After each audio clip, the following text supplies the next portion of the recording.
Very good. Well, I thought that would be able to just give you some background very quickly. I'm a real local guy. I was born and raised here, still live here. And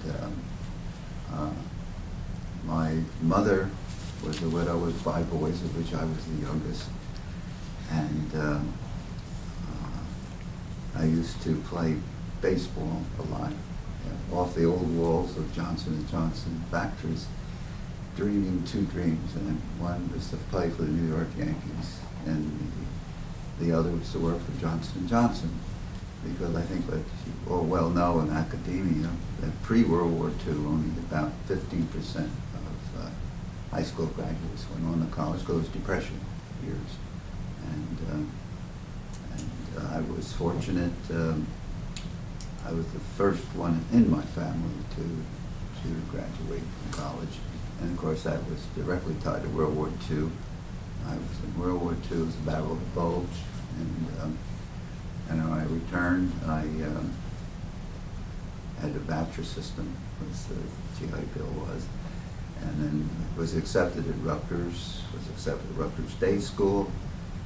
Couldn't handle day school because I had responsibilities to my mother yet at home, and some other responsibilities. So I went 5 nights a week for 4 years and got my degree, and started a business during the day so I could survive. So, and then I was picked up through the college recruiting program at Rutgers and started with J&J Manufacturing. Spent 20 years in manufacturing and ran several plants, the largest on ESDP, which are now closed. That was a 1 million square foot operation. And then, not to my knowledge, I was moved around to the staff positions to broaden my experience, although I didn't know at the time. And this is all relevant up to getting into this. Is sort of the bridge to how I really got involved. And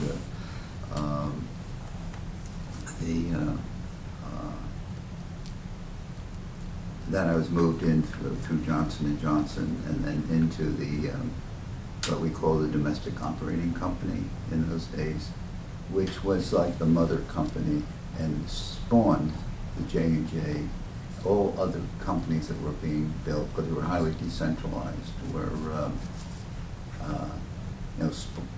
under the umbrella of the domestic operating company. Of course, as those companies got bigger outside, they wanted to be independent. Right. And that led to others like you, Skillman, and Consumer, and their personal products, so the whole slew of companies. In, I guess, 1970, the powers to be in Johnson & Johnson, the headquarters was very small. You had the board of directors, you had the executive committee, you had the law department, you had the public relations, and financial consolidation group. The domestic operating company used to service all these companies that were spawning out, labor relations, whatever. And fortunately, I was picked to, they brought me in then into corporate because they came to the conclusion, this is around, would have been 69, 70, that the corporation was growing at an exponential rate. I mean, huge. It was just expanding. And then the concern with under LBJ, when all the regulatory things came in, and so it was no longer Johnson & Johnson's.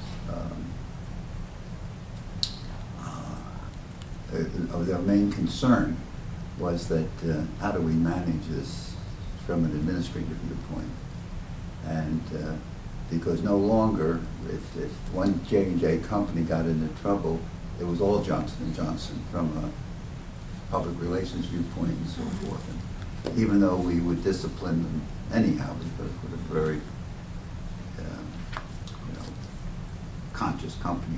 these areas. And so I was given the assignment to, the job, to develop the administrative structure worldwide. And of course, my operational experience came in handy, obviously, and I built that structure up. And in the process of doing this, we had the riots in 1968. If I may, this background ties in. You may do it. This just recently came out. The chairman of the board, so we have a credo, which I'm sure you're familiar with. Right. And it's built into the culture of Johnson & Johnson. And it's, this also ties into what we're going to get down to talk about a little more.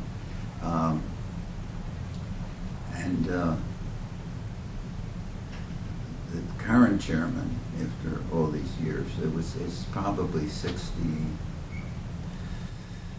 65, 70 years old. It was written by the general, modified twice, once under my administration when I was in that role. And sent out a letter. I thought it was a great idea to, even though they survey every year, they call it the Credo Survey. It would be interesting to send out to all Johnson & Johnson employees and what the Credos meant to you. Okay, so they had a big contest. Of course, obviously I wrote. Okay. And it had to be contained into not more than 100 words or something.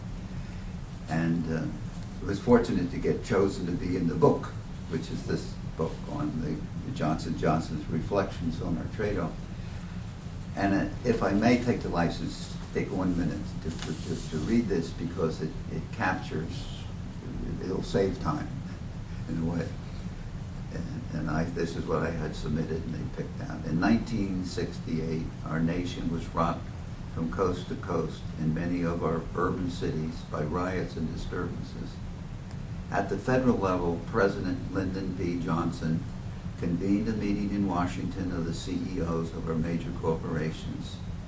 The outcome of the meeting was that the prime cause of the riots was underemployment, and that we form a national alliance of business to work toward workforce solutions.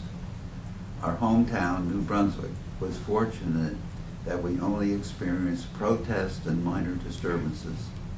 Johnson & Johnson moved rapidly and established Project Action. And now this is where it came in, because I was tagged by the chairman because I born and raised and lived here and was active here, to come back to J&J and tell them what they should do, or recommend what they should do. And to develop a short-term solutions at the local level. During this period, Johnson & Johnson was considering a New World headquarters. There was grave concern within the community that Johnson & Johnson would move out of New Brunswick, as many other corporations were relocating to the suburbs. And of course, that's my great pride, is that we stayed. Everybody else was moving up to Connecticut and where else. We had many meetings and discussion on what our roles should be in the current environment. Our decision-making process was driven by the third responsibility of our credo, which reads, we are responsible to communities in which we live and work. Our decision to stay in New Brunswick and build our New World headquarters was the catalyst that contributed to the renaissance of our city, which has led to an urban model that has national reputation. As for myself, there can be no greater reward than to have been part of our credo decision-making process that has brought our city from despair to hope to a new day. And that was what I intended. That kind of summarizes, or sets the stage, because now we took short-term actions, because it was underemployment was the issue. In New Brunswick, and of course I was out on the streets almost every night during these periods because I knew the people and you had the Vietnam War, you had the protests for the university, you had the community. The schools were having riots. I mean, it was not riots here. We had disturbances, but it was chaos, and that was it in the 70s. So we dealt first with getting short term, which was the underemployment issue, and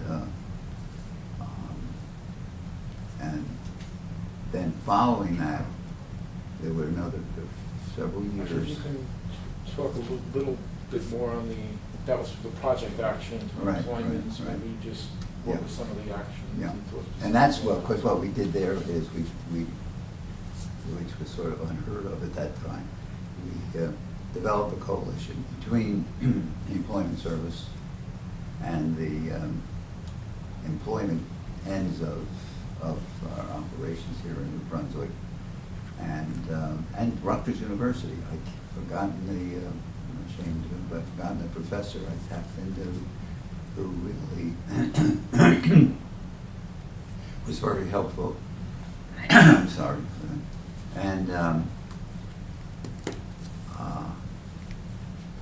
And that was helpful from the standpoint that the National Alliance for Business was funded by all the major corporations, and they decentralized, so we were able to take their office in to avoid duplication.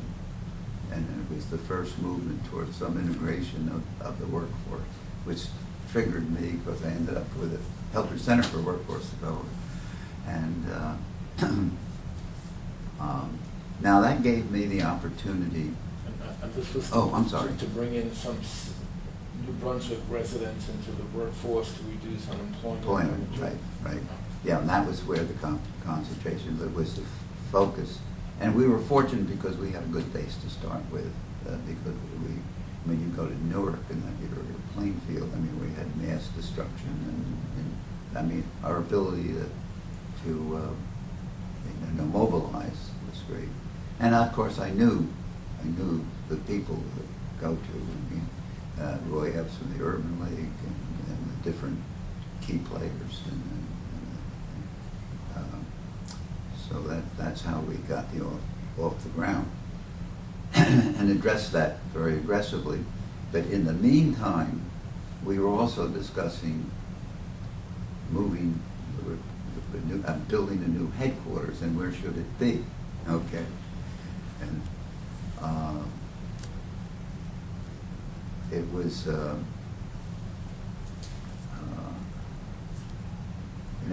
it went on for several years, and so I dug in and got enamored. So this is in the mid to late 70s. This would be in the early 70s. Early 70s. This is in the early 70s with what they called the Hartford Process at that time in Hartford, Connecticut.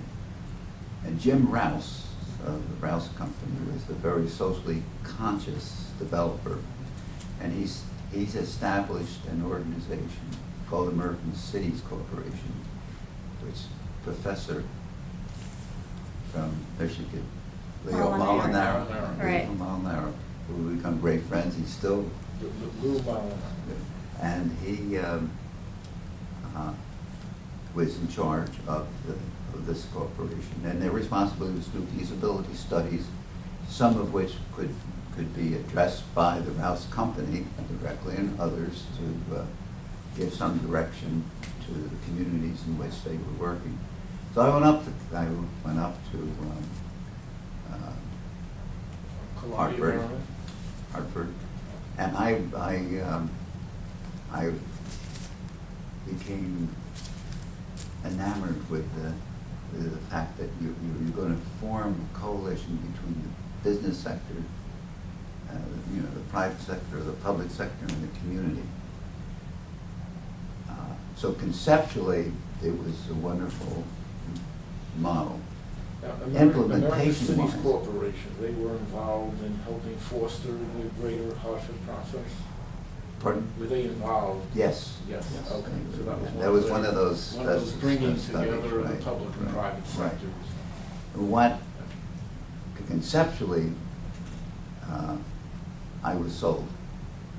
Operationally, I was disappointed because they had two 501c3 corporations they established. One was planning and the other was development. Okay. Well, first off, they had them in separate parts of the city. Secondly, the planning, the development group became opportunistic rather than, because the concept is you're working in the public interest and in the very difficult areas because getting funding and so forth and so on. Anyway, I came back and I talked to the chairman, to whom I reported, Dick Sellars, who was still alive, he's 92, and I still keep in touch with him. He was the chairman at the time, and I reported directly to him. And he took an interest in Brunswick, always had, because our top executive group at that time, basically, this was like Rutgers. I mean, they were great stability and involvement and understanding of the city. And he grabbed on to the physical planning because he liked that. He's a frustrated architect, I think. And so he was talking about putting up a new office building, which was very common in those days to look at the brick and mortar. And I told him about the Hartford Process, so I got Leo down to meet with him. We had an hour's meeting, and downstairs, and Leo said, he's not ready. John said he's not ready for what we're talking about, taking on the whole city. And it was sort of traditional, approach that they were following. So he said, you're going to have to convince him. Gee, that thing. And I was building a new job. I mean, this is my side job I'm doing now. And so we continued. I continued to push the concept. And then out of the blue one day. And the concept being this comprehensive approach. Right. You're looking at the whole, I mean, the partnering between the committee, but a true partnership, not he calls me on the phone and he said, John, that little Italian guy you got in here years ago, he said, get him back. So I called Leo. We went up in his office, into his office, and I'd say within 20 minutes the decision was made. I had done my homework.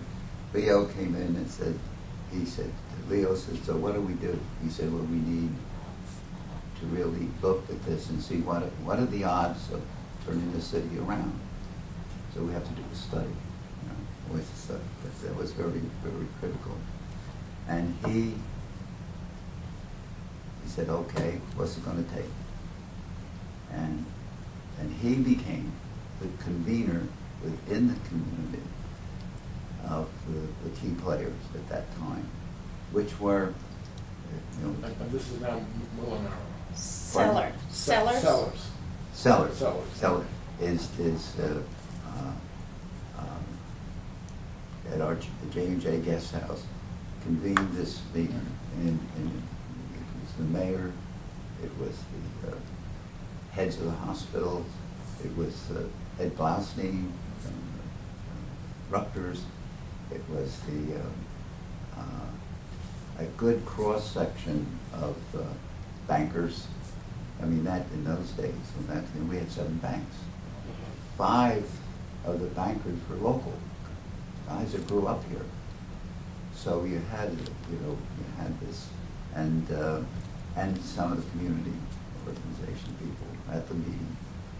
And though we all agreed that we'd conduct this study at Molinaro, American City Corporation, do that, I was made chairman of that group, and then cut down the money. So Dick Sellars says to me on the side, he said, look, everybody's got to put something into the pot. And that's when I learned that Rutgers has some administrative money, none labor money. Because Blaustein, plays someone from Rutgers. Everybody plays in the difference we made out, Johnson & Johnson, which was a major share. And that funded the study. And that study took us in, we had literally, must have had at least 100 meetings within the community, and you could begin to feel sort of a unifying effect. I don't want to be dramatic on this, but it's something I think about still often. How did, what was the mix that really got things going? And then after the study, and the study came out, they said, we were in better shape than we thought. I mean, we had no mass destructions, we had disturbances, we knew we had to find what the issues were. We were the home of the State University, we were the home of Johnson & Johnson, we were the county seat. And so by the time they could, we had beginning the emerging of, which are now Robert Wood Johnson University Hospital. There were all these little seeds out there. And we had some significant downsides too, because we had the downsides of the educational system. That's when North Brunswick pulled away and put in their own school system. But that was like a regional high school. Who actually conducted the study? Pardon? Who conducted the study? American City Corporation. Oh, so they carried it through with their own staff. Study. And then I hired, you're going to be meeting with him, Andy Baglivo. Because I'm kind of build this administrative structure, we're working night and day. Then I do this in my spare time, in a sense. And so Andy Baglivo, I needed, and I got it. They said, John, whatever you need, you'll get. So, because I needed some staff people to do it. Andy Baglivo was the right guy at the right time. He went to Rutgers, Phi Beta Kappa in journalism. He worked for the Newark News, evening news, and got let go from there. And then they folded. And he became Governor Cahill's communication director. And then he started his own business. So our then head of Johnson & Johnson's public relations and communications, Tony Foster, also had been with us. He was the night editor. So he said to John, he said, I know a guy. So we sat down with Andy, and he then was hired as a consultant. He's been with me for 35 years, to this day. So he's grown up with this process, and it's very important. His value to me wasn't the value that was is how not to get in trouble. I mean, because he had the experience, and and he was, and he eventually became, my closest confidant. We could talk about things. And his great strength was he told you as he saw it. He was never this kind of person who was not trying to figure out what you wanted to hear. So we had our differences, and most of them were resolved, and others were, I had to say, great, Andy, I listen, everything's fine, this is the way we're going to do it. So that, and then the recommendations that came out were what we call New Brunswick Tomorrow, which was the, in that point was the planning group. Because the city now had a very strong mayor in John Lynch at that time. And they were starting to build an economic development, but they didn't have one.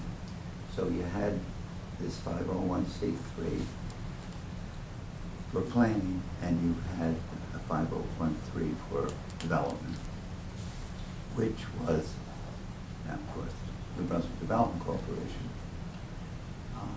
Dick Sellars, to show you. And I guess that had picked up some of the echoes of what was in Hartford, but it was set up Right. different. Right, and that's where I came in, because I said that, you know, you have to deal with the physical and the social simultaneously. I mean, because we have a responsibility to our people that live here and the people that work here, quoting from the cradle, but that's the way you're brought up. And so we formed those two 501c3s, and we had a lot of power into things, both from the university, an NBT board, and you're going to be talking to a couple of the people that were originals in that, Ken Wheeler as an example. And we used to spend hours talking on history, because he was very concerned about, the kind of doing the right thing in the development process. And so this was interesting, because at this point, I sat back and I said, we're all working together. All of a sudden, that bringing the coalition, of course, out with a community-based group, really, and went in with and then the Development Corporation, and then J&J, we bought the Kilmer Square was the first. I mean, the city was, in the 70s or 68, so, it was like most urban cities, but it was dead. It was dying. I came back from running a plant out in Decatur, Illinois, several years before that, and I couldn't believe it was my same city, because everybody was moving out to the suburbs. And of course, you had the impact of World War II veterans who did New Brunswick was 40% Hungarian, well, now it's, maybe a 0.5% or 1%. But at that time, we had 12 million men and women in World War II. So the younger generation are coming out, and they've been all over the world and all over the country, and things changed very dramatically. And of course, it was the exodus to the suburbs. And when you get at that time, you get a no down payment, a little house, a lot of there were married people on campus. They had the Quonset huts. Right. And because it was heavily infiltrated by former military people, the youngsters, many like myself, who went in at 18, and so.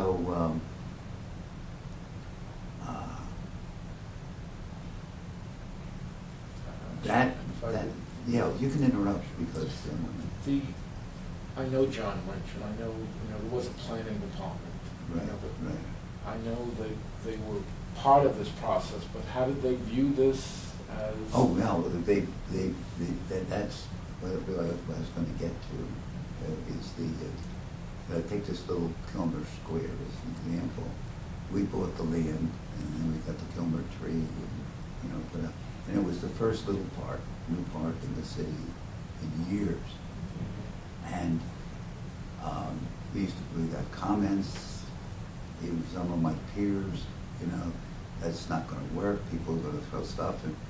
But it became that little part, and we started to have music in noontime and lunches and flower shows, and it to me today, when I look back objectively, I say that was a big catalyst, because for the first time, people started, you could feel it, starting to take pride. You know, we got to the new city, and then Lynch was very involved in of course, the development process. He was very smart. He never got, I don't think anyone would get credit for it. He spent a lot of time and effort of getting the infrastructure of the city, because he was smart enough to see on the development cycle, you have, I mean, old pipes and things, so the city was being dug up and around. And also, they had, of course, representatives of Devco. The Devco was formed 6 months after Brunswick Tomorrow. And in the early days, I sat on both boards.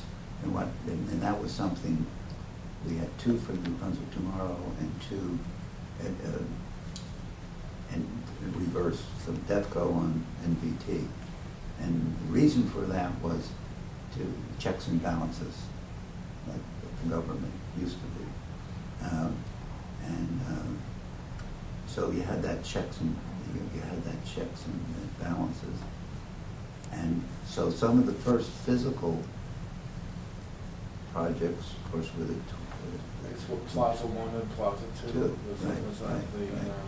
And they were the first new in 18 years, 20 years or something in the city.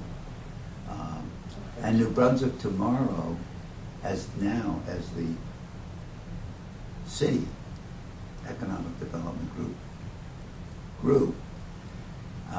And then, of course, another advantage of having Devco was it was a 501c private, so they could speed a lot of things up, and you know, kind of bypass the bureaucracy. I don't mean cheap, but I mean it was, and so it was all part of this unification, you know, process, and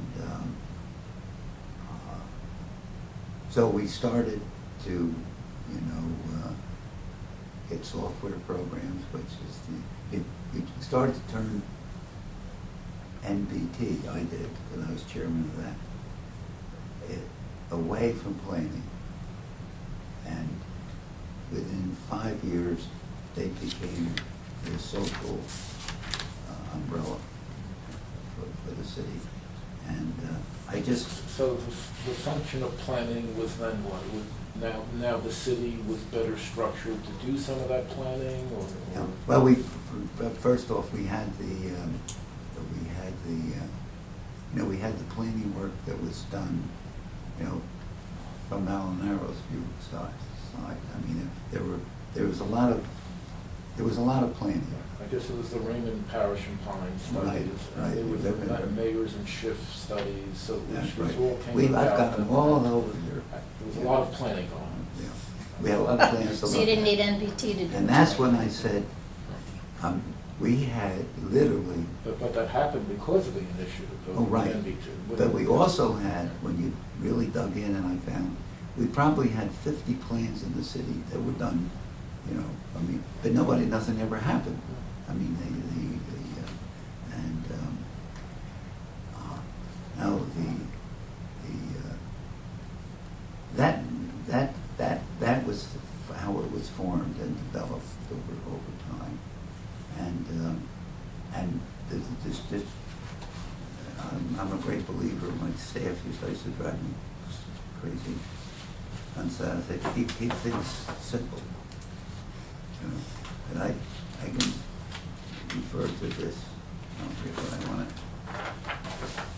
Out of this is part of now. What's evolving here is what I call the New Brunswick process. You know, because we have tide now. Now, when you look, this is called Summit Partners. This is what the mayor calls. These are the people that make decisions. These are the people that are. Yeah. So you had UMDNJ, you had City Market, you had the Development Corporation, you had J&J, you had NBT, Rutgers, Robert Wood Johnson University Hospital, St. Peter's. This goes back to that era. And this was almost an ad hoc group. It wasn't an official group, but we would meet frequently because now you're unifying and trying to keep people abreast of what the other hand is doing. Because one of the things that became very obvious to me, which I wasn't used to with J&J, you know, the left hand didn't know what the right hand was doing. And so by bringing the top players together, and also from a financial viewpoint base, then I took... And you convened them? Pardon? You convened the partners? You did that, convening the partners, or No, the NBT mayor. did that? No. Oh, the mayor did that, Mayor, okay. Mayor did this. Very Okay. important. One of the big lessons I tell some of the students who come in and talk to me is I said, don't bypass local government. I said, it's their city. And when you start, I mean, and then don't get into confrontational mode. I mean, cultivate the city. Even if you don't like them, cultivate them and work with them, because we have to do these things together. I mean, there's no... And now, the holistic... Now, if I can just clarify, Yeah, the yeah. convening of the major players, Mhm. this was being done under the New Brunswick Tomorrow framework? It had been done before or in parallel, or I'm just trying to No, understand. this, the relation. well, it actually started before we had the organizations. I mean, it actually started when we knew we were conducting the studies, because that's when we started to bring people together. Communications was a big thing. I was out, Leo was out, well, every night explaining to people, you know, what we were trying to do and needed their support and so forth. And so this is at the mayor's discretion. There's no, you don't have a timetable. And now we're up to another long period. I'm not covering 35 years. And the mayor was then Lynch? This Was Lynch. Lynch. Yeah, Lynch. Well, Pat Sheen was sort of at the beginning, and then Lynch came in. And then, of course, Jim Cahill, who's been a superb mayor. One of our great strengths has been continuity of government. So, and Jim Cahill was never interested in going beyond being mayor. And that's a blessing, because he put all his energies and time. I mean, he wasn't looking on it as a stepping stone to run for something else. Then I established, which I read about, and I had one board member, a lawyer, that shook me up on this, what we call the holistic model. And I remember him said, he raises his hands, he said, what is this? What are we getting holistic for? And I said, you don't understand, I'll explain it to you. And that was the holistic model, is that, and this is very unique, it was, I don't know how it's out, I did this at the state level in certain areas, is that we have to learn and develop how to deal with the whole person. I mean, we have so much, still have so much fragmentation and lack of leveraging our resources. And so the holistic model was NBTs. So now you have, so it's become a significant part of the social, addressing the social issues. We can leave this soon, because then we're on the train. We're really moving, and then the Development Corporation was reorganized, and everything was, now been tied together. I mean, as a unified approach. Took a very hard line on this, the hard line being, you get on the train, and if you don't want to play ball, you get off. And the community bought that, everyone bought that, because they could see that. And where did we find our own results? Was through Rutgers. I said, one day, you know, in business, if we want to know what the consumers think, or what's going on, we go out and we survey. So we have to have some mechanism to measure our performance over time. And of course, that's when That was the Eagleton. The Eagleton Eagleton. survey. which we've done for every 2 years, 24 years, after huge banks. I got all kinds of information. To me, as chairman, this was, I would study that. It helped, it did two things for us. It gave a shot when we do this at the same time every year.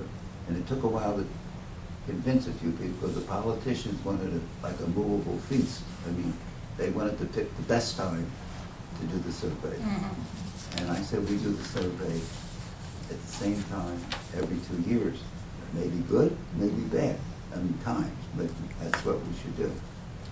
And so it was a wonderful tool to give what the sense was at that point in time. In addition to that, it was an excellent planning tool, because as chairman, I could go through that and say, you know, there are issues. Take the schools, you know, were always negative for a long period of time, and then of course you begin to learn. It takes time.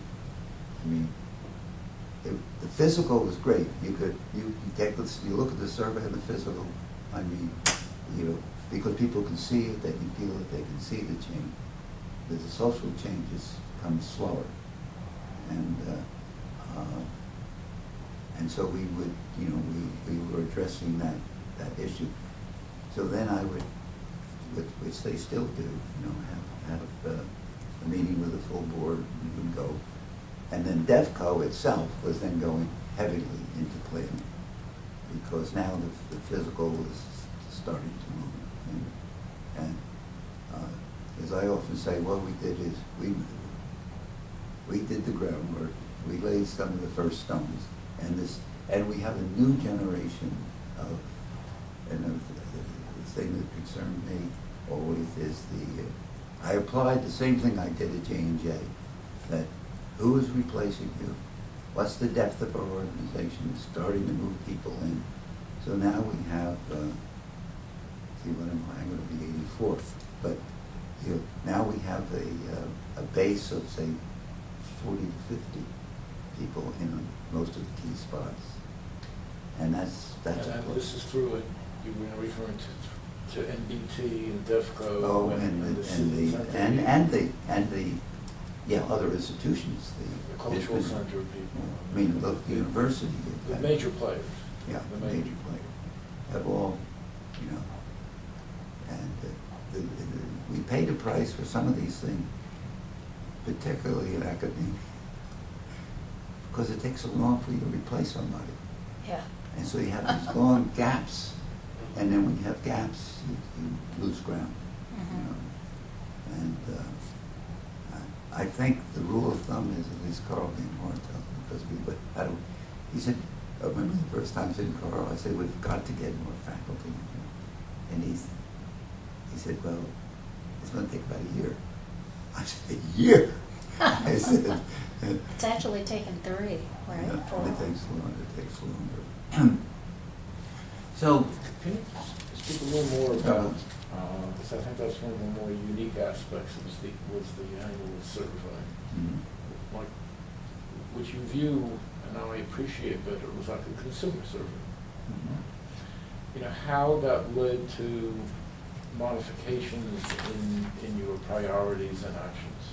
In other words, the results of the survey then led us to spend more time on X, Y, and Z, or reshift. Yeah. From Two A to B. things come out that and that's a very good question, because that's how I view this. See, and if I see, take the schools. as an example. And then I'd ask for, what programs are going on in the schools? How much money are we addressing for the schools? And you start to shift your priorities to inform other people that, the people that are givers, that are giving money, they want to support special grants or so forth. And then there's things that pop out that we know we're doing a better job than is reflected in the consumer's mind. And then that shows we're not doing a very good communications job. So we would make adjustments, based on all that, because you have limited resources, no matter how much money you have. And it's like the universities go through now. We all are going through now. I also used to kid when I'd give talks, it was like Ed Koch was mayor at the time. I used to say, you remember he used to go around and say, how am I doing? Right. I used to walk around the street saying, how are we doing? And so that was and of course, very important, and that's why I started through NVT, the leadership program, is that all these things take leadership, and frankly, most people don't want to lead, they're willing to work. But you have to have somebody that's moving things. And so today, that's the base. If you want to, from my viewpoint, after 20 years, I resigned. And we had changes at J&J. And but we were very fortunate in the period I was there. We had Jim Burke, who became chairman, and I reported to him. And a fellow named Dave Clare, who was president, was very supportive of New Brunswick. And you take the county. Bob Campbell's here, and I'll tell you why. He was the chief financial officer, and on the executive committee. We grew up together. And when I needed money or I had something, I'd go, hey, Bob, you figure out how to sell this. I'll do the selling of the other part, and whether we could do it. In the early years, and up until this date, the Robert Wood Johnson Foundation was a major player in that. And Johnson & Johnson. Johnson, still an important player, but not at the intensity that it was in this period. But the foundation follows a holistic model. You see, I'll get money from the foundation to do things, and they have we have all kinds of stuff. I've got boxes and boxes, and I even have fun going through them, because people want to go back and say, well, how did this happen? But and it's really a lot of, and then the concern Actually, if I can, would be before we leave the foundation, so Yeah. I know they were very significant in terms of changing Middlesex Hospital into what it is today. Oh, yeah. But let's go back earlier, Mm-hmm. Before that was happening. Right.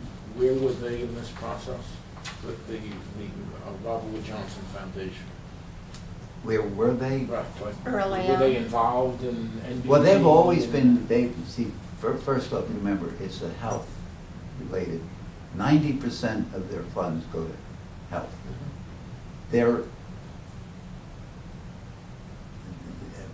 But they have a fairly large window recognizing that health is affected by having better housing, better schools. This is why they fit in, and they were strong supporters of the. Well, here it is. I have all my stuff that I did. This is this is the foundation. We look for 4 key characteristics in prospective grantees and partners. These are the vulnerable populations. Okay. The third one is the vision to solve problems that affect health by working in a non-traditional environment, by working outside the usual areas of the health focus in places as diverse as schools, streets, jails. Our grantees go where health happens to introduce change. Portfolios, supported programs give people who need it most the opportunity and the means to take personal responsibility for improving their health and the quality of their lives. So, as an example, I got $1 million from the foundation to support our emerging performing arts center here in New Brunswick. And people say, "Yeah, how could a health foundation give?" And I said, well, it's part of, it's going to create jobs, it's going to create more people coming into the city, it's going to, because my vision has always been that New Brunswick, we want to make New Brunswick a designated city where people, get up in the morning on a Saturday and the father said, well, we're going to go down to New Brunswick, we've got the university and they've got these programs and we've got the Performing Arts Center. I mean, and so everybody, the boat continues to rise, and that's very key, and that's how we, get support from the Robert Wood Foundation, the rationale for it. Which also parallels your holistic perspective. Right, exactly. John? That's what I sold it my When you first went to Hartford, right. how did that happen? How did you know about what was going on in Hartford? I read about it.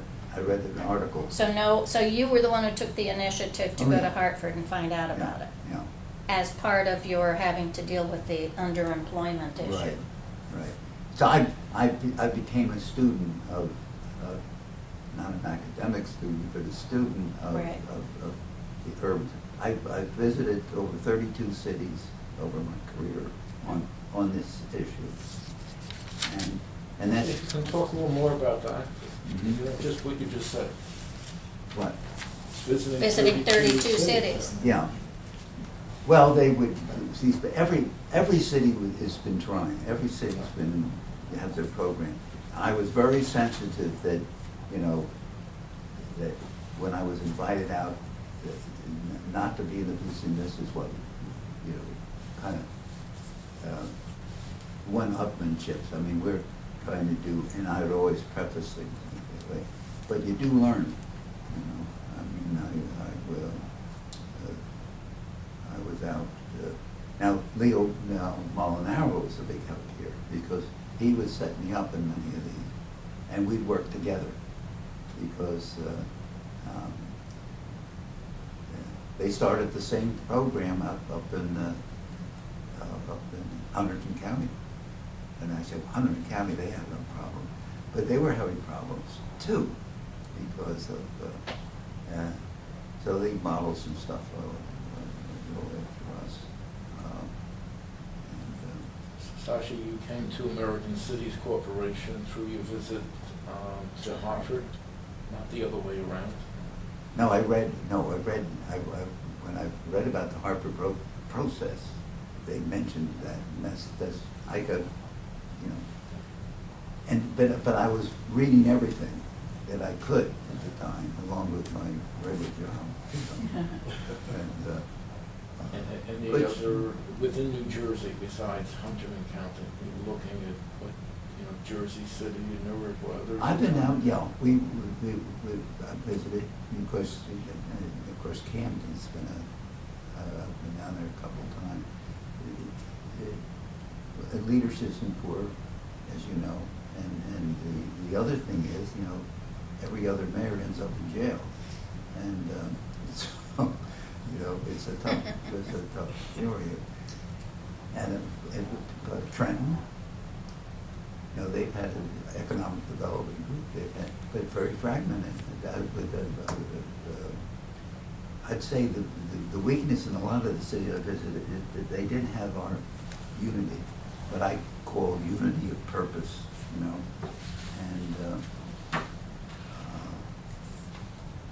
we have plenty of information. I mean, I've got files and files of it. But we have a lot of, when I've talked to Thea, I mean, my dream has been, but it's not been, but nothing happens because our resources have been turned to other places. But New Brunswick, has everything. It's a revolutionary city. I mean, the university. I mean, if we could put this all together, I've thought about one of our buildings. Like when I visited Germany a number of years ago, when the new Reichstag was built in the center, and they have this huge. Have you been there? In Berlin. Yeah, Berlin. And they have this huge. It looks like a stadium. It goes round. Yeah, I've seen pictures of it. And it's it's the history of Germany. Yeah. Good and bad. Right. And I said, I was thinking, I know we couldn't put up, but I was thinking it's a microcosm of that, where we could take our citizens and our new people come in and move them around, and say, here's the history of the city, from a revolutionary city. Here's what each group has been able to contribute to, because our demographic changes are dramatic. So it's and everybody gets very excited about it, but it's not a funding thing. I mean, because your demands are more short term, but maybe the next generation will be able to do that. But I think what Thea has started here, and all of you, is kind of the seeds of an opportunity, maybe to I mean, there's so many parts to this. I mean, you spend a lifetime on one part. I mean,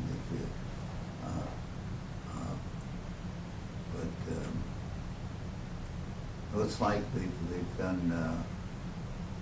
I've gotten funding for them too for the mapping program. Oh, uh-huh. You mean for the county, the visitor center? For the state. Oh, the state, okay. That's what's her name? They put out the they put out the manual on New Jersey, the big book on the history of New Jersey. With the encyclopedia. The encyclopedia? Mark Lappin and Marley Wasserman? Yeah. Okay, Right. Right, I do remember that, right. And they've been back on this, Right. on this mapping. In fact, Right. J&J's going to host. Right, in October. In October. Right. Over the span of the last 40 years, would you single out any people who represented the voice of the history of New Brunswick, its industrial history, its social history, in the same way that we can identify mayors or, hospital leadership? Were there people that you would recall or that maybe we should seek out? Well, I've done undoubtedly, of course, I shouldn't say it this way. There's a lot of people dead that we can't, we can't get them up. But the city has, of course, a historian. Don't they? I think there's. I don't know. I know that See, the that's part of the librarian, Bob problem. Belvin, who got his PhD in history, in fact, at Rutgers, That's right. who's the New Brunswick librarian, certainly has a wealth of material there. But I don't know if that's who you're talking about. Yeah. There's somebody in the mayor's office who's a historian? I don't know. Well, we have a historical society, don't we? Yes. Yeah. But I think it's county. I think it's Middlesex County. Well, I don't know how you approach this. I would, if you could get X number of graduate students and give them assignments. Well, we have one. No, but to say, find out where all these resources are. I mean, I have a place here, with boxes and boxes that I'm trying to go through to really separate the cord from the shaft, because you don't want the garbage in that deal with the New Brunswick and the things we've done and the people we've had in and so forth. But there's tapes. There's some of them are NBT, some of them at Devco, some of them are in the library. I mean, Right. And you said Andy Well, if I can- Baglivo has if I some. can, let's, we don't have to have the last word on it, but let me just tell you some of the places we've been going, Mhm. and then you mentioned some. Right. The Alexander Library, in their archival room, they have various things. Yeah. They don't have a vertical file on New Brunswick, but you put it in New Brunswick Tomorrow, you put it in the city of New Brunswick, things come out. Right. You know, the master plan from 1957, the original American Cities study, the mayors and shift thing, et cetera, et cetera. So that's one good source. The city of New Brunswick has actually a good assemblage. Mhm. And in part, they were keeping in their version of a vertical file, so that they were doing clippings from the home news on lots of stuff related to the early and later stages. We'd like to access your files, because I think your files are very organized, et cetera. No. You're being modest. They are. We need to access your files. Yeah. We will approach. Some of them are here. We will approach NBT and Devco. I guess one of the things would be, if we went further on that list, where else, and who are some of the people that we absolutely need to talk to, who are accessible currently. So first on the sources of information, before we leave that, Mhm. I've mentioned some. Any others come to mind? Well, it depends.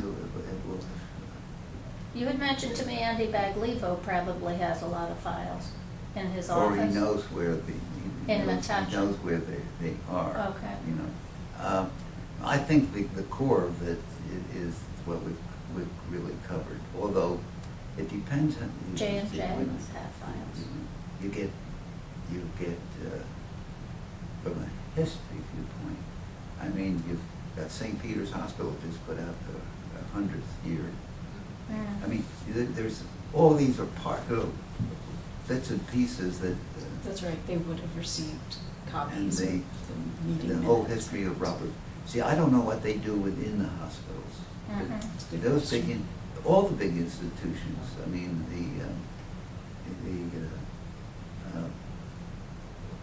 these are all. What would J&J What have would kept? J&J? Well, Jane, it's a good question.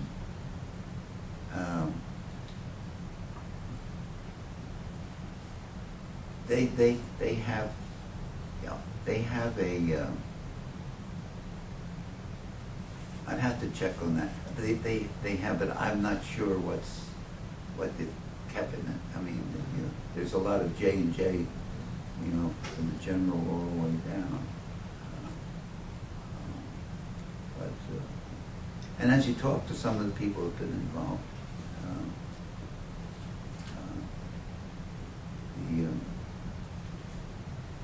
now another good source, though, what Andy tried to do is, which is an interesting issue I have to deal with, because it sounds like everything was rosy. Well, everything wasn't rosy, but we kept things moving. Was when any kind of publication would come out, and if you didn't mention the city, you know, you got calls from the city, or vice versa, you know. And so we tried to go through all the annual reports from NBT. Okay. Andy tried and did try to incorporate it so it really became, you know, what was happening at Devco, what was happening here. So you got a broad, but it Right. wasn't designed to do that. But that's because you were reporting on New Brunswick Tomorrow activity. Right. Mhm. The other thing that's very important to understand is, and I still tell them this today, is that when you're doing a survey, it's the whole city. I mean, it's not New Brunswick in people's mind. You raise the questions, they answer them. But they're not saying, well, that's New Brunswick Tomorrow, and that's the Development Corporation, and that's Rutgers University. Except when they get the polls, is Rutgers University good for the community? Well, you're like J&J. J&J, you're in the 90 percentile. We're in the 90. We've been there since the beginning. And so we don't have to, in a sense, go around and beat our own chests. I mean, the people know that, and it's been consistent. Now you get some negatives from time to time, but that's something you address. If I could, and again, we're viewing this as a reconnaissance of first discussion rather than the last discussion. But if I can just try to summarize some of your thoughts on what do you think was key to the success of what was done, and maybe if we can talk a little more about that. So one was the multi-group involvement, bringing the different players from the public and private sectors. This holistic perspective on how you revitalize. And in fact, all the elements need to be addressed. Education, physical, etc. Having an effective organizational structure, that it didn't exist at the city level, and here you had between NBT and Devco sort of two immediate arms. NBT originally planning, Devco of course remained development. NBT over time maybe shifted some from planning into the more holistic. Yeah, NBT doesn't do any planning anymore. Even though of course originally it sparked a lot of the feedback, with the annual feedback through the surveys, etc. Any other elements you would, if you said, well, what were the features that helped contribute to what was successful? I mentioned 4 or 5. Any others that you think were key? Well, you can get into, and maybe I'm not. The things you've mentioned were all all part of it, but you take again our relationship to the county and our relationship to the state, New Brunswick, and we've been fortunate over the years to have had good support from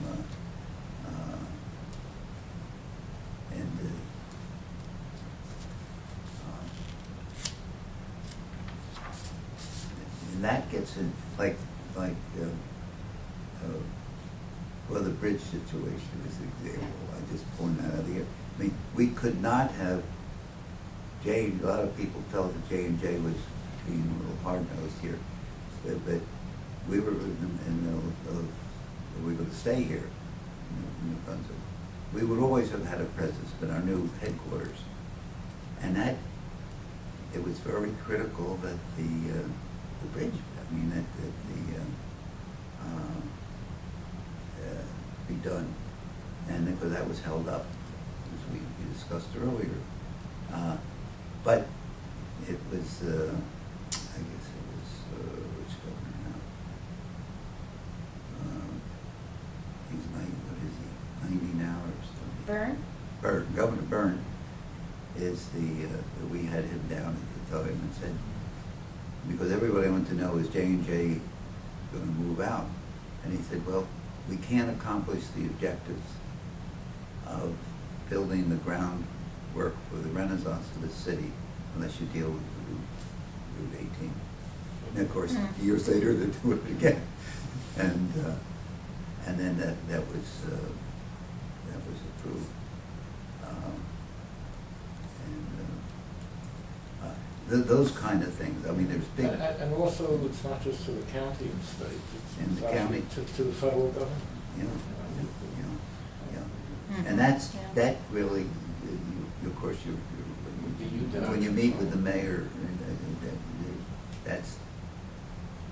that's not my bag. I mean, I know, there was a lot of. I was involved in some of the things just to help get them to fit right, but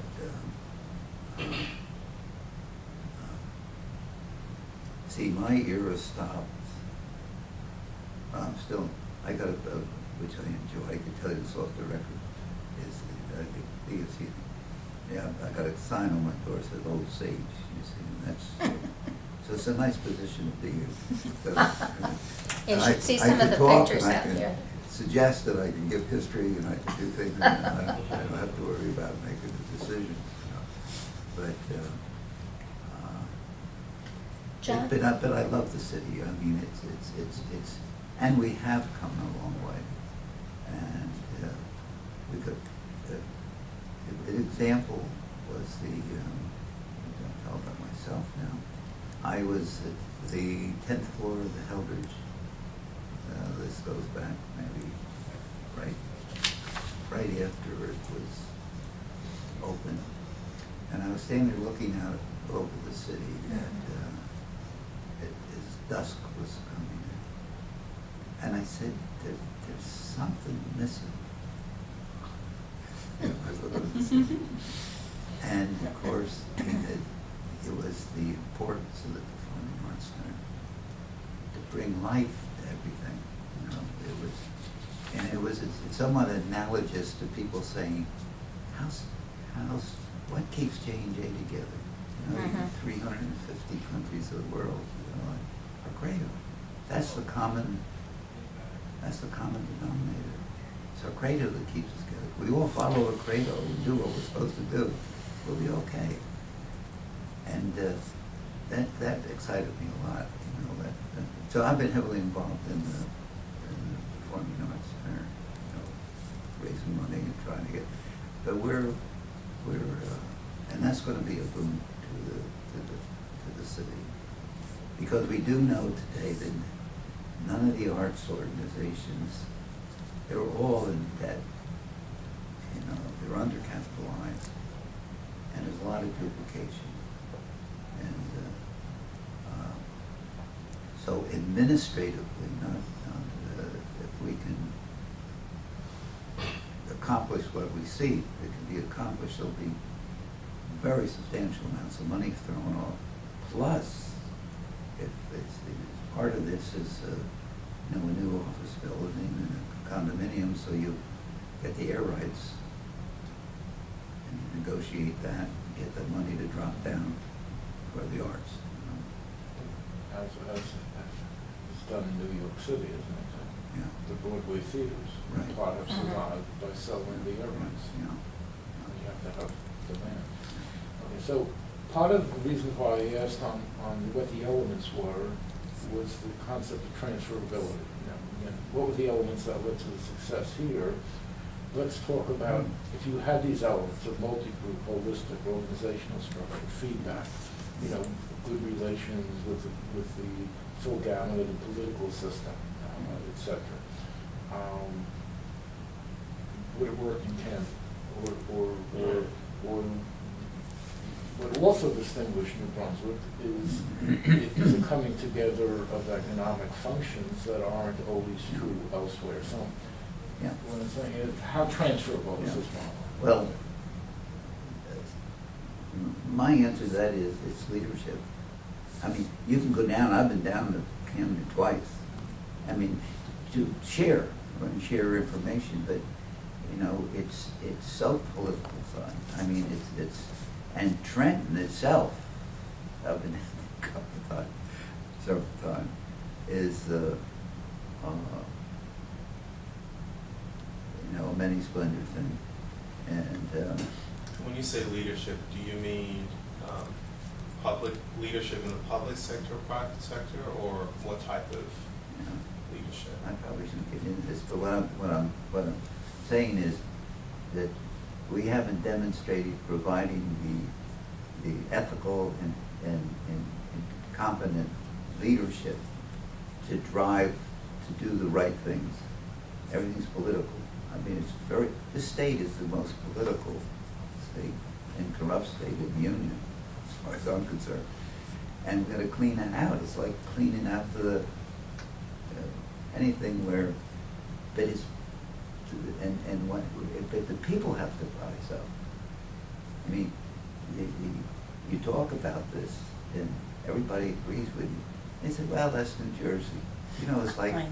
this has become part of our culture. part of our culture that have weak ethics, part of our culture that, 50 cents, nobody can prove this yet, so I haven't been brought up short, is that I spent 20 years also down in Trenton. I founded under Governor Kane, terrific guy, and State Commission Employment Training and Education. And I was convinced that 50 cents out of every dollar gets eaten up in the bureaucracy, and only about 50% go to the people that need it. So there's something wrong, something wrong there. And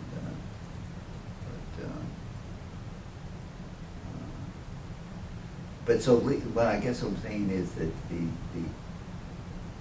some of our problems in the state are so severe. I mean, from my experience, I mean, everything you get into is political. I mean, it's who you know and what you know and who's going to get so much here. And, I mean, rather than saying here's the damn issue, and then we've got to work to get it done. And you got a clean house, and we've been unfortunate that we haven't got the governor yet that's really done that. On a different tack, with the benefit, we've spoken about things that you thought were important and some of the major milestone achievements. Mm-hmm. With the benefit of hindsight, there's always 20/20 in hindsight. Things you would have done differently, or looking back. We've spoken about things that were done right, things that if I knew then what I know now, things that may have been done somewhat differently. Well, that's a good question. I've been asked that all the time. I'm asking that respectfully. Oh, no. You listen. It's very important.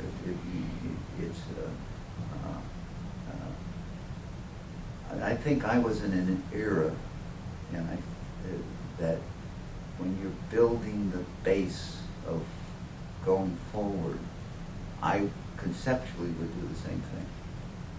Now, a lot gets tied to change. I mean, change, and that's what you struggle with. I've learned at the state level, drive me crazy. That, to me, the first year, regardless of which party, I mean, they both do the same thing as far as I'm concerned. But they have, one gets elected, it could be the same party, but it takes a year for them to, take care of all of the people they owe their votes to. And then you have 2 years, and then they start thinking. So continuity is a very important word here.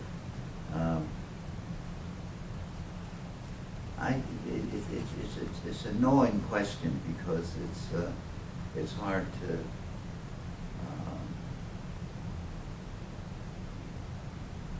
because of people change. I think you build up your network, you build up your base, you get it's like running a team, and then all of a sudden you lose players, and you have to get some new players in,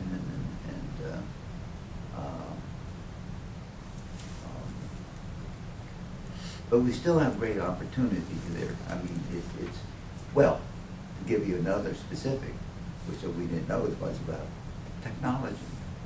I mean, there's so many things we can do now technologically.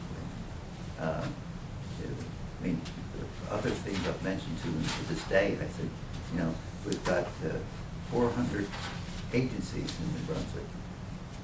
It's fragmentation. I said, somebody's got to grab that by the thing and say, okay, they're tough decisions. What can be consolidated? What can be eliminated? What can be, and it's And that, of course, is ripe for politics too, because everybody's agitating, well, not agitating you, but now I like that. I mean, that's part of, I like to get into that, but I feel I can help solve it, you know, when you get into what I used to, you know. And, but then people have to have, an awful lot comes back to leadership. They have to have respect for their leadership. I mean, their integrity and so forth. And that's in short. Of course, I come from a different generation and different viewpoints in this. That's the book, you know, by Brokaw, The Greatest Generation. Yeah, was, right. And the J&J Executive Committee I was on, we're all veterans. It was a great executive, much tremendous passion for doing things. This right here, what I'm saying today, started with a general, 65 years ago, it must have said, I have the policy someplace. He established a policy way back that if you retired from the executive committee at Johnson & Johnson and continued in community activity and in his vision, world community, non-compensatory, in other words, you're not getting paid, you're volunteer, that they would furnish you office space and administrative support. And so this is what we have. Now it's changed, unfortunately. I've been retired 20 years, and everything I do I've never taken a dime for. Because I think I've built my reputation up on the basis of really my integrity. And but what's changed some of it is over time has been when J&J didn't have outside directors. We were not allowed to go on outside boards. But when we had to bring, and then it's the right thing to do with the corporation, bring outside directors in, then they allowed J&J executives to go on boards of other companies. Now they retire, they come here, but they're already getting paid, you know, for right. it. But that's not that they're not good. People are not going to do things in the community. I go by the old rules. I said, I mean, that's the way it is. Do you find that when you were contacted directly by other cities, as David said, who were interested in the groundwork that was being laid here and could already see the glimmers of success, were you mostly contacted by corporate leadership in those other cities, or by the city mayoral leadership? You have different sources there. You have the chairman type thing. In other words, right. Discussing and you've had Leo Molinaro, who was always out. I mean, he would, you know, recommend or I was also involved at the state level and things, so you'd get contacts. So I mean, it would be, or there would be something written. We have a lot of, Andy had a lot of stuff that's been published on this here. So they were all the connections. Do you recall specific cities that reached out to you, you know, a phone call from Rochester, a phone call from Orlando, Florida, or any well, it would be particular stories? you know, it's like I didn't know him at the time, but I forgot his name. It was in Trenton, the head of their economic development would, you know, call me. But these are all close knowledge-based people. Mm-hmm. Now, the ones who were further out, like we went out to Cincinnati once, we went out to Michigan once, we were really through the network of Leo and see. You, Rouse. you mentioned Interesting. Cincinnati to me and what mistakes they had made. Well, yeah, I'd really have to You said verify something that. about not involving the community or something. Well, a lot of mistakes were made in this area where the company they said, well, we're committed to the community,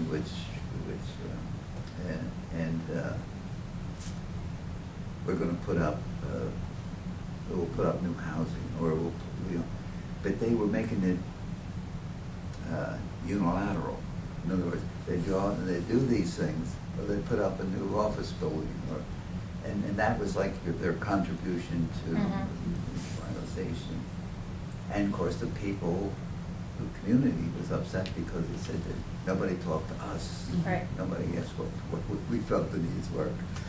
And I used to, when I go out to these places, I'd say that was very important. Otherwise, they wanted to do good, and they did do good, but they didn't get any credit for it. Right. And that was this thing. And I said, you have to and of course, you have to put leadership into the mix. I had my whole staff. I mean, I have it all documented, but it's a big change to today in a way. But my whole staff had a responsibility in New Brunswick. You know, I had 10 vice presidents reporting to deliver, and they would take on the jobs, and they weren't forced to do this, but I mean, it was all part of our culture. On the looking back, clearly, most of the development that occurred in New Brunswick was new construction, as opposed to rehabilitation or preservation, etc. Yeah. Well, the thinking there? I probably as a general statement, but there were things done. I mean, just recently, in recent years, was the administration building. You know, they converted it where the courthouses were. Right. They converted it into apartments. Right. They reclad the outside. And the State Theater, of course. Yeah. There were things done. I think on the bigger part of the apple was and things that happened with Rutgers. I mean, it just had to be open.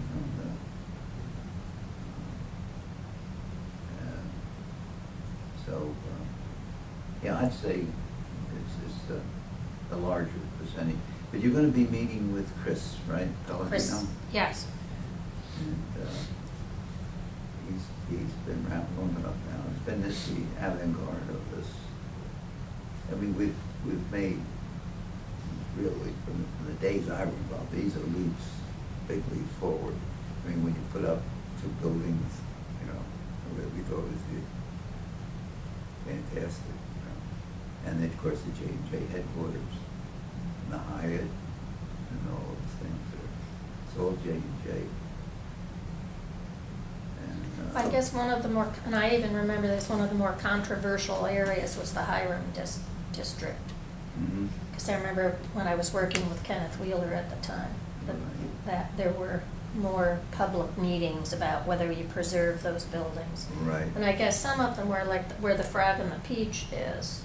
Oh, yeah. But yeah. north or towards Nielsen Street was taken down. Yeah.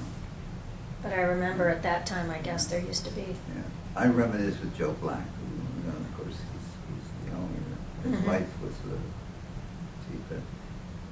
Because we had that was a tough time, because whether they were going to come down or whether they were going to stay up. Right. And, but thank God they're still there. Well, I have these discussions with my students. I remember when the mill buildings were. Right. So, well, if the mill buildings would have stayed, you would have had great lofts. Yeah. Right. You know, where this building is.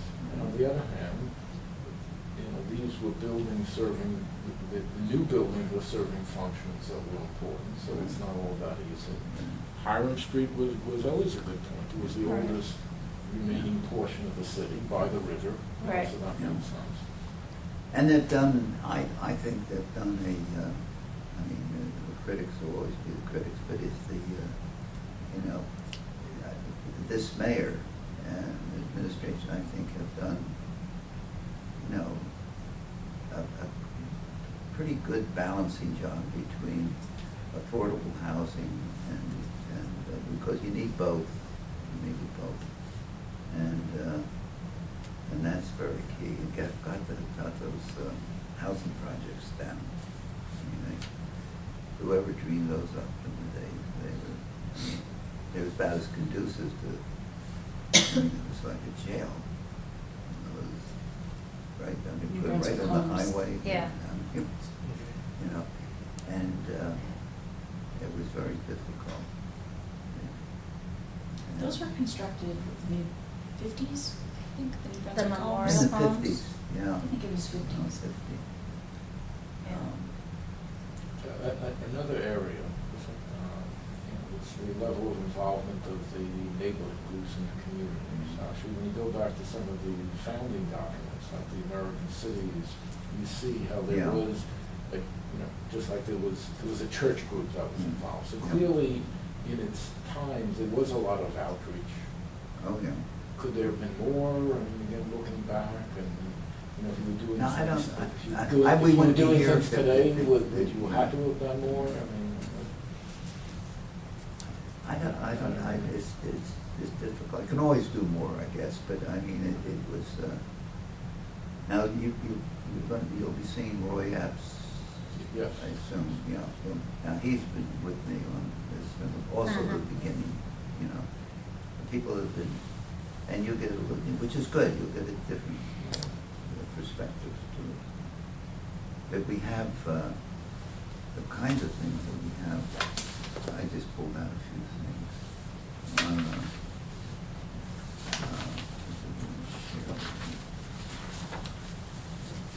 Now, this report isn't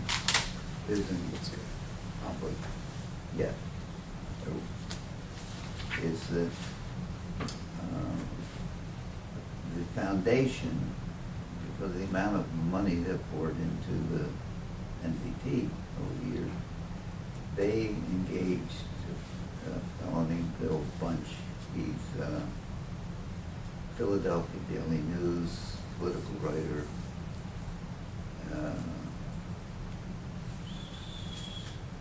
He got a number of awards. Pretty top flight reporter, pretty fine guy. So I got him.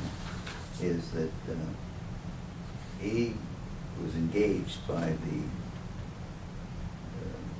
foundation to kind of do a broad review of NVT. And this is his report, but it hasn't been released yet.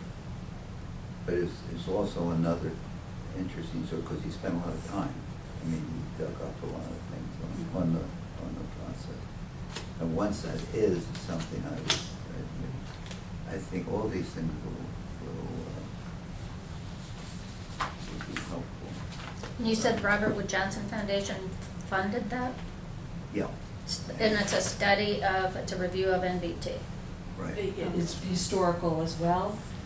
No, they or picked, of the they moment? picked a specific period, but the more contemporary. I see. Mhm. Yeah, they wanted to see, you know, it, and he's been around, this fellow, they make,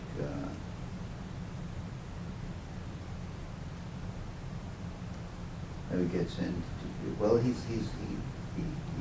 uncovered things that we're addressing now, I mean, more aggressively, you know.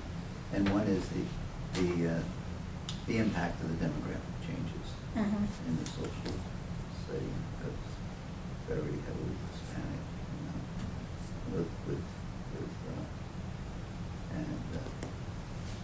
but the mayor is very of course, this also is city, we grew up here and everything, but I think he's an exceptional mayor to have, because he has his, to stay as long as he has, and he does do the right things. I mean, and he has some good people around him. But so he'll be a great source. I have a couple of specific questions, because we're going to be seeing Kenneth Wheeler tomorrow. Right. And I know that Kenneth has told me in the past that he had a hard time getting Rutgers very involved early on. Mm-hmm. And that he used to tell Ed Blaustein all the time, Ed, we should be doing more for the That's true. city. That's true. And Kenneth, I guess, became sort of the representative of Rutgers. Well, he was the provost, wasn't he? He was the Yeah, provost. He yeah. also was an urban historian. And I'm just wondering, you know, two things, how much influence, and I know you knew Kenneth well from Yeah. Highland Park. Yeah. Was he helpful to you in thinking more Oh, yeah. broadly about the history of the city and Yeah. what cities could What- be? A lot of things I'm talking about, I talk to a lot of people on. I Right. mean, you know, these weren't all my creations, you know, but it helped solidify. Mhm. No, of course, I knew him, and he was appointed by Blaustein. Right, I mean, that's who I went to. And Blaustein himself was engaged. he was, okay, He was engaged. In fact, he was the last one to be engaged. right. I mean, As the As a president. to be Yeah. engaged. Yeah. you know, and so the difference between putting somebody on a board or putting them on for a number of reasons. I want people who want to be on a board that are engaged in Mhm. the process, Mhm. because that's what you're bringing to the table. Right, And sometimes it's money. I mean, you know, that's all part of the thing. But Rutgers has been, and you have a lot of programs in the city. right, I mean, and particularly the schools. right. You know, I think it's, I'd like to see more. I mean, but with all due respect, I've found over the years, it's hard to get, because you have to write so many books and papers, you get detracted from community activity. Is that a fair statement? Yeah, Not you, I'm not. no, most But people, I think yeah. it was, as I look back, Mhm. you know, trying to get people, you know, involved from the university. I mean, in the hard work. Well, I mean, you can just look at the Department of Planning, you know, now planning and public policy. Yeah, right. There is, it's the exception if something is being looked at that's New Brunswick. Right, I mean, it's almost like what's immediately in front of you, you just take, that doesn't excite you. If you're in, Right. if you're a native New Yorker, you don't visit the Empire State Building, so it's a. yeah. Well, one of the staff at the Heldrich Center, who now has his PhD, and from, you know, he's very mature now, it's been 7 years, 10 years. But when I first met him, when he was in school, he says to me, he said, Mr. Heldrich, he said, how did the same question we were talking about, how did New Brunswick get this way? And I said, well, you just got your master's in it. And I said, you tell me. Is this Aaron Fichtner? Must have been Aaron. Yeah. It was sort of fun. I mean, but he was, so I spent time going. And I said, well, if you be more specific, I'll tell you. But I guess it kind of surprises me and maybe irks me a bit, I guess, that Rutgers hasn't been as involved because it's so vital to the life, especially student life. Mhm. And there have been proposals in the past, you know, I don't know if you remember Peter Eisenman. Yeah. But he actually, I have the drawing hanging outside of my office Mhm. of an arena that he designed Yeah. for the downtown and thought all the student services could be put in there and you'd actually bring students to the downtown. Yeah. But, I mean, Rutgers has kept it separate campuses, and even though now we have this one residence hall downtown, it really hasn't, but I don't think it's been involved enough in kind of thinking through how do we get students more involved, how do we bring them into the downtown, how do we get them to think about part of the community. We've had a group up from not Duke. University of North Carolina, Chapel Hill? North Carolina group came up, and they were highly impressed with the new dormitory. I mean, Right. it's doing it Yes, right- I think Chapel doing it Hill, right. they're doing a lot of building there. They picked and up on that right residences. away. Right, Chris, it was right in town. right.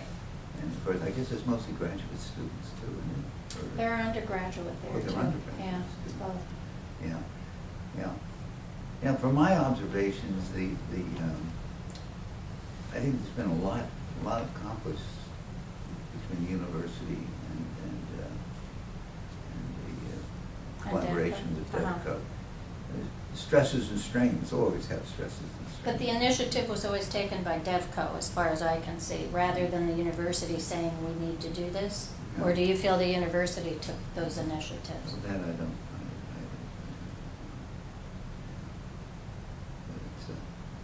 But the university is a very important key to this whole thing, has been. Dick Sellars, when he was here, he spent there as chairman of the board, spent 10 years as head of Devco. Head of Devco. Yeah. Now, is he somebody we can still talk with? No, he's very ill. He's very, very ill. Yeah, he's up in Osterville. He's 92. Mhm. He's, Does he have With right- some of the, jotted down some of the early people involved. Mhm. Is Abraham Wallach someone we should talk to? Is he available? no, he's gone. That was a big controversy. No, he was here just. But he was see, that was the planner. Right. Mhm. Right, it was Jersey City and In fact, the whole staff was a planning group at that time. And then I brought Ted Hargrove in. Oh, Ted yeah, Hargrove was a true community, which I felt we needed. Because the planning was shifting within the city and Devco. Is he still living? Is he available to talk to? Who's that? Ted Hargrove? Oh, yeah, yeah, I don't have his address handy, but he was here. And then Jeff Vega came right out of, he was the first Hispanic to yeah. graduate from school. And I hired him. And Jim Burke? Is it Yeah, James he Burke? was actively involved from the standpoint of his, of commitment at Johnson & Johnson, Mhm. but he's also not well. He's not well. You know, I'm getting worried for all these World War II guys. Of those who we haven't mentioned, who would you recommend? Well, I have to go to my list. It says, Okay. and I'll do that. The best thing is, what I do is, as I go, I have all the annual reports. Right. That's, I was interested, you described the symbolic importance of the park, of Kilmer Mhm. Park, and whether you might, do you recall who might have taken the lead behind oh. the park, designing the It park? was Dick yeah. Sellars. So that was Sellars, oh, You know, okay. he was a great, He liked physical Of course, planning, you said. we had Kilmer House then, you know. Joyce Kilmer worked for Johnson & Johnson. Oh, is that right? Okay. So, and there's the Kilmer, to talk about history, we have the, Mhm. I forget who runs it now, the house, Kilmer Homes. Right. Right. The one on Joyce Kilmer Avenue, yeah. Do you remember any of the architects or landscape architects in particular that No, were involved not in these the early days. stages? You ticked off a bunch of them. I mean, the names, Well, Oh, okay. it was. but I wasn't. It was Mayors and Schiff, but they were like an overarching with a number of including, I think, some landscape. We had IM Pay. Well, that's another, Mhm. there's so many. IM, one of the units I had under me was the facilities planning and Mhm. construction. And of course, IM is to pay Mhm. buildings, you know, and when we contracted with him. And he was fantastic. So one day I said to him, I'd like to see you make this schematic of how New Brunswick, how you would see New Brunswick in the future. And so I put him on a helicopter, took him on a helicopter around the county and so forth. I didn't think it was, and then we drove around, and he came back and he drew circles, took down where high it is now, and said, "This is your hotel." And then he went up and we had of course the city hall. This is your government center. And I drew another big circle, and then he kept going around. And the Performing Arts Center. He got up by the State Theater, which he fell in love with, and he said this whole area would be wonderful for the Performing Arts Center. So he was he'd be a very conceptual guy, you know. So he laid this out. I have it someplace in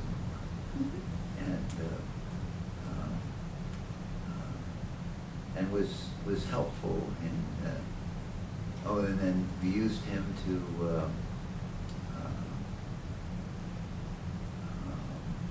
When we were getting into the J&J design, you know, he came down and made a presentation. We had a community presentation because we were, you know, just like to get, because part of my objective was to keep people excited, you know, feeling good that things are moving, you know,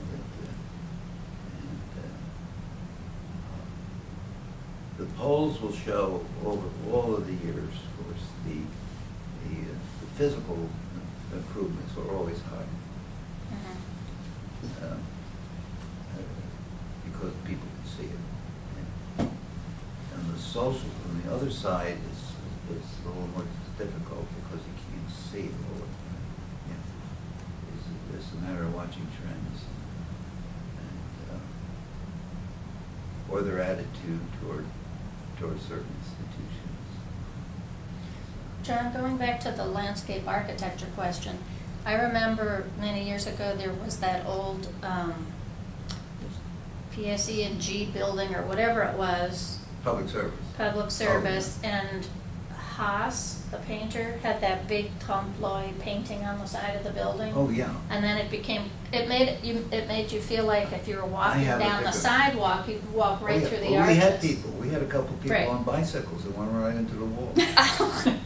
And then there was some it was always slated to come down, I guess, but then in the Well, it was meantime, up you a were couple having it of look public nice. service, that was, of course, a power station. Yes, right. And that was under me. It was right across the street from the Hyatt in front of where Jay. When I was talking with public service, well, it was Jim Burke looked out his window one day and he calls me up and he said, "John," and he's the one that recommended putting The painting. artwork Okay. on it, and we had that done. And I think we were on cycle about 2 years, we had to wait. And then when I got the people in, I said, "How fast did you get it down?" Because it became a place to go see. Yes, You know? right. And I said, we told everyone ahead of time this was going to eventually come down. Yeah. And they said, "Well, you know, we'll get it down over the weekend." At that time, you know, the main part. Right. And but my flowers are going up on the bridge again. I started. Yeah, so the flowers were all part of, I had always heard a story that, I don't know whether it was Burke or somebody from J&J spent a lot of time in European cities and really liked the fact that the European cities had so many flowers and we didn't. Yeah. Is that, Well, that was a part of me, but a lot of people that, you know, were traveling, they, of course, because I was directly involved, we originally put them on the railing, you know, Right. before they put that. Right. Oh, that was the area that Tay was terrible. You know, you remember the bridge? Yeah. They started to put that white facing on the railroad bridge. Right. He said, that's terrible. Absolutely terrible. You're destroying the beauty of the town. You know? And he got to Burke, and Burke got my people, you know, to call the state, and they stopped. You can still see where they stopped doing that. Huh. And oh, there's so many side stories in this thing. And, the day we had the night we had the hearing on Route 18, we had it at high school,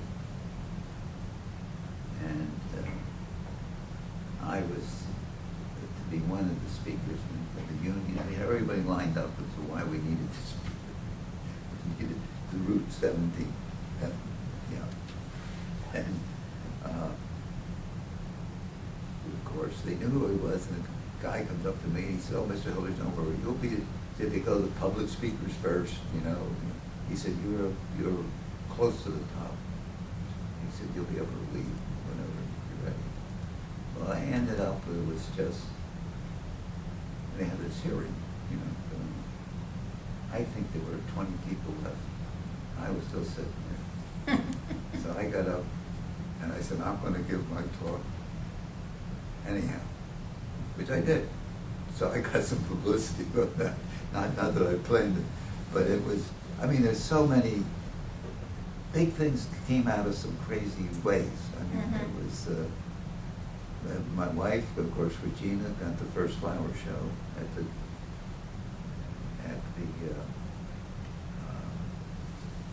Kilmer Square. Okay. Flower show. And then she built the J&J, the wet plants to put in for the bridge. I see. And that's another funny story, because I walked to work, you know, for 20 years.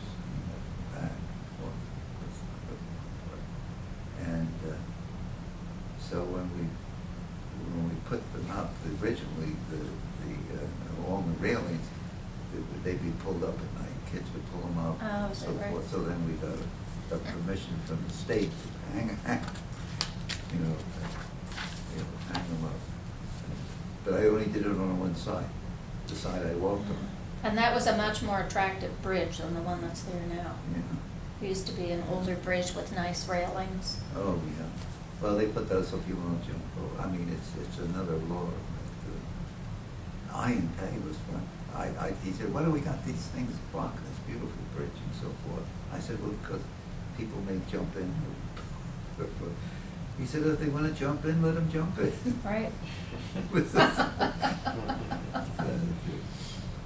But it's a journey that was absolutely memorable, and I'm really glad you're taking a shot at it. We're very pleased we have this opportunity. So anytime, I mean, Maybe we've gone a while, so. Right. Thank you. And as I said, this is really the pilot reconnaissance. We're doing research in a lot of places. Oh, yeah. Your files will be invaluable. Well, maybe I can get through them before we get through. Don't throw away too much. Right. Well, there's been suggestions, you know, they wanted to write it, going back several years ago, a couple of efforts to, you know, to write the whole story, but it never got off the ground. And It will. it's one of those things that everyone thinks a great idea, but till you get down to getting the resources and Right. time. No, it will happen. Well, it's amazing how many people, when they heard about it, are interested Oh, yeah. in giving some funding for it. And including J&J has some interest now as well. Yeah. We're talking with them, Yeah. so. You're talking with their Well, it went to communications, and Yeah. then communications gave it to Michael Bizdak. And so Joyce Hendricks is kind of trying to work on where might be the best place, because then it gets all involved in that block grant, and, you know, we're trying to get them to see this as also a communications-related Yeah, project, so we'll see. It's also presenting this in an attractive fashion, you know, so it's not Right. just this little report. Yeah. So, who knows? Right. Well, As it turns out, I have a number of students. Glenn Patterson was a former student. Oh, is that right? In planning and economic development, I think now, what, for 25 Wow. years? Oh, yeah. A long time now. Chris Foley was a former student. I think Right. Oh, you've got a built-in, well, they've all Canats things. Right, right. Well, I'm pleased you're doing what you're doing. Good. Thank you. Yeah. We're going to be frequent visitors here. Anytime, I'm not in as much as I used to be, but I'm still. I know that on occasion, the library sciences students at Rutgers have helped individuals and businesses organize their collections. I don't know if that, is of interest to you, but there are some of the students whose own interests are in business history or urban or suburban history. Yeah. But if you find, that you, everything from the right kind of folders to, how to Right. decide what to keep or throw away. So if you're interested in that help, I'm sure that a student would be thrilled to do that as a project for a semester. So Yeah, that's a good idea. then you have some company. Right. We could find out about it. Oh, yeah, I know. Do you know people faculty Definitely. who would oversee somebody doing it? Oh, definitely. Okay. Certainly. See, the workforce development that's been another passion of mine. Mhm. I got another one now, which I've had for years, which I worked hard on the state's literacy. Mhm. Oh, okay. Well, it sounds like actually we should do a separate interview with you sometime purely on the employment, underemployment, workforce development Right. aspect of your work. There are other cuts here, the whole cultural side. Yeah. Yes. That's its own story. Right, the public arts, the Yeah. performing arts center, the murals. Well, Kenneth will tell you his story tomorrow about the State Theater, I'm sure, Yeah. because that was one of his. He was very, because I knew him so well, but he was very,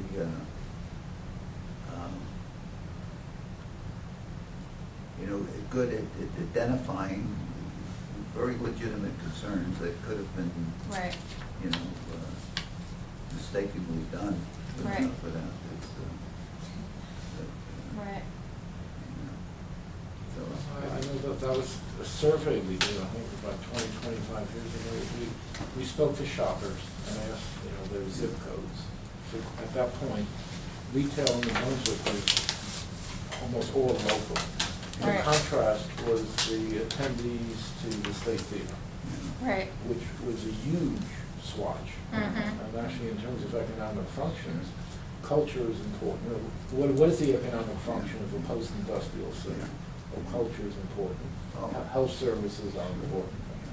Restaurants are important. Right. and we have good restaurants today. Too many good ones. I try not to discriminate. I go to one and then they say, Uh-huh. hey, Mr. Heldrich, you haven't been back. I said, well, there's too many good ones. I gotta make my round. Okay. Okay, Thank thank you. you. Time.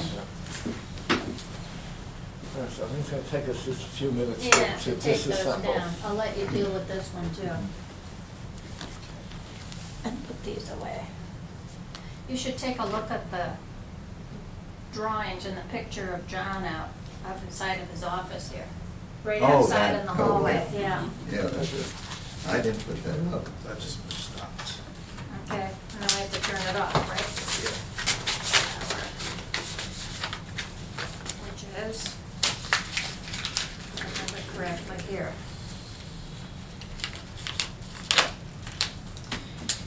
Um, They don't let it out on my thing that I said that New Jersey was the most corrupt state in the Union. No, we'll block We'll that. make a note of that. We can go to many It has- other it has- sources to, You may be interested in reading. The power is on the book side. Newark. Over Came here. out by Rutgers You move that, University you Press. slide that. Oh, yeah. Oh, Like okay. How Newark became Slide it Newark. up or down. And it's the rise, decline, and fall. Okay. That's great, I'm glad I had a chance to meet you. Which side? Yeah, Well, no, our you- neighbors you- have you- crossed. you've been Record here since down here. 70. Oh, okay, there it is. My wife wrote a dissertation on the architecture of Brunswick, Is that so right? that was, And for this. but she ended early.